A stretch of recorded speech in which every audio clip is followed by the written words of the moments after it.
kita ya, mohon maaf ya, mungkin kalau kayak kasih perumpamaan, ada orang yang dikasih satu gelas ya, air kelapa tua katakanlah ya, air kelapa tua gitu kan. Kemudian satu gelas sirup gitu kan, sirup yang sudah banyak gula di sana dikasih pakai es gitu kan. Ya, macam-macam tuh. Campur-campur macam-macam situ yang kita tahu itu nilai gizinya tuh sangat rendah, bahkan hanya mengandung kalori atau gula yang tinggi dibandingkan dengan siapa air kelapa tua, nggak usah muda deh, tua. Air kelapa tua tuh, air kelapa tua saja itu air isotonik terbaik di dunia yang Allah ciptakan untuk kita, air kelapa, baik tua ataupun muda. Nah, dibandingkan dengan yang si itu tadi, ibu-ibu sekalian, subhanallah ya, sebenarnya jauh lebih baik si air kelapa tua tadi, ya. Tapi ya tadi balik-balik ke godaan, nafsu, macam-macam lah. Aduh, saya kalau nggak minum, udah macam-macam dalil dia pakai itu. Ya. Akhirnya apa? Ya sudah, makan sekedar untuk memuaskan lidah saja, pikiran saja, dan perutnya saja. Tapi dia udah tidak lagi menggunakan akal pikirannya untuk mengkonsumsi makanan, ya. Sehingga akhirnya tubuhnya menjadi lemah dan lemah seperti itu. Ya, jadi ya lagi-lagi ibu-ibu sekalian, jamaah sekalian, kalau sudah ngerti kayak kita disuruh mikir sebenarnya. Ya makanya saya katakan Ramadan ini ya adalah bulan istimewa. Kalau kita memperlakukan tubuh kita katakanlah ya sama dengan asupan-asupan di bulan yang lain, berarti nggak ada istimewanya dong gitu kan. Padahal secara ruhiyahnya kita mau dibersihkan, harusnya secara fisiknya kita juga optimalkan itu. Maka harusnya ibu-ibu di rumah menyiapkan air kelapa mungkin ya, yang nggak suka air kelapa ya nggak usah, nggak pakai air kelapa juga nggak apa-apa kok, air madu juga boleh kok, air kelapa tua juga bisa kok, gitu kan. Atau mungkin macam-macam kita bisa buat ya, air rimpang ya, air jahe, air kunyit, air apa, kan banyak sekali pilihannya sebenarnya, dan itu dengan biaya yang tidak mahal sebenarnya ya. Jadi itu sudah mulai kita biasakan sebagai bentuk kita apa? Menghargai tubuh yang Allah ciptakan sempurna dan sangat sangat ideal ini ya.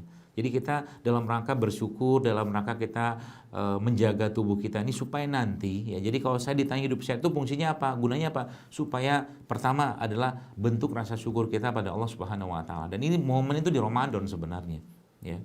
Yang pertama itu, yang kedua apa? Sebagai cara kita tadi bersyukur kan, agar kita niatkan untuk dengan tubuh yang sehat tadi kita bisa beribadah, melakukan amal kebaikan lebih banyak lagi. Bayangkan hanya urusan asam urat saja kadang-kadang orang berdiri pun nggak bisa, bahkan duduk pun nggak bisa, hanya asam urat gara-gara kelalaiannya dia, ya, asam urat misalkan. Belum lagi penyakit yang lain katakanlah sebagai gara kejahilannya dia. Kemudian apalagi alasan ketiganya katakanlah sebagai niatan kita untuk mengembalikan jasad ini kepada Allah Subhanahu wa taala dalam keadaan baik.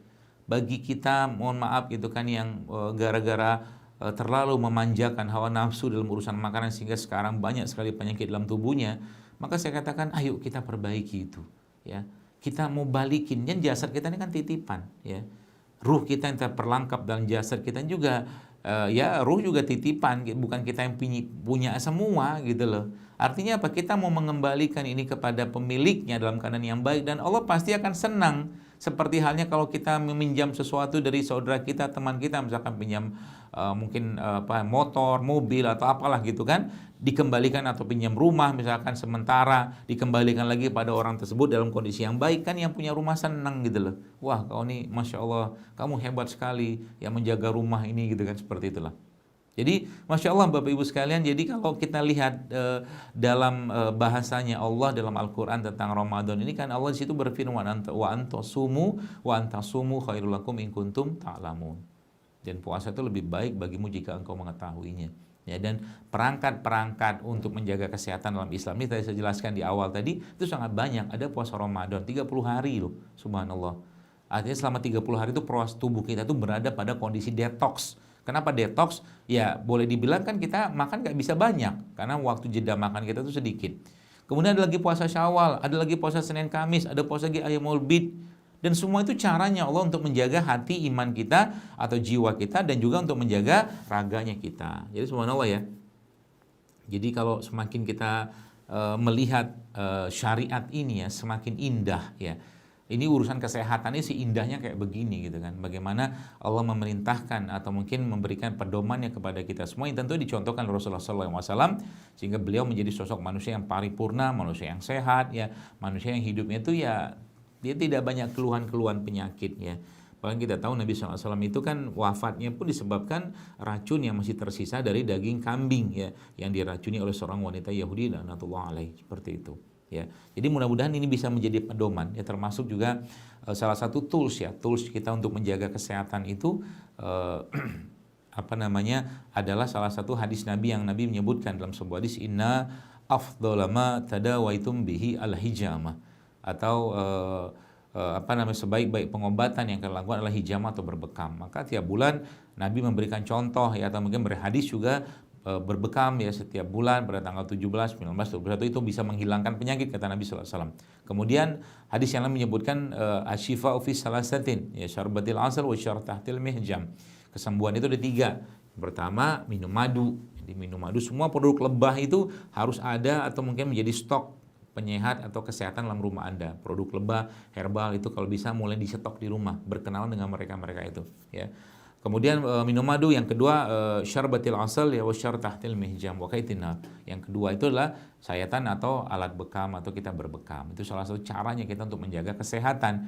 Dan itu penelitian menjelaskan tentang itu sudah sangat banyak. Tapi intinya kalau Allah menyampaikan sesuatu atau Rasul menyampaikan sesuatu pasti benar. Ya, zalikal kitabul la raiba fi hudal lil muttaqin. Di dalamnya itu ada petunjuk ya. Jadi subhanallah ya. Jadi yang saya katakan tadi itu indah sekali ya kalau orang Islam ya, kita muslim ya, atau mukmin yang beriman kepada apa yang Allah jelaskan atau mungkin firmankan dan disampaikan Nabi SAW, itu mengikuti ini semua, itu Masya Allah, harusnya kita menjadi mukmin yang sehat dan bebas dari penyakit-penyakit ya, terutama penyakit kronik degeneratif, dan itu bisa dipandu secara syariat ya kalau kita betul-betul mengerjakan dengan baik dan benar.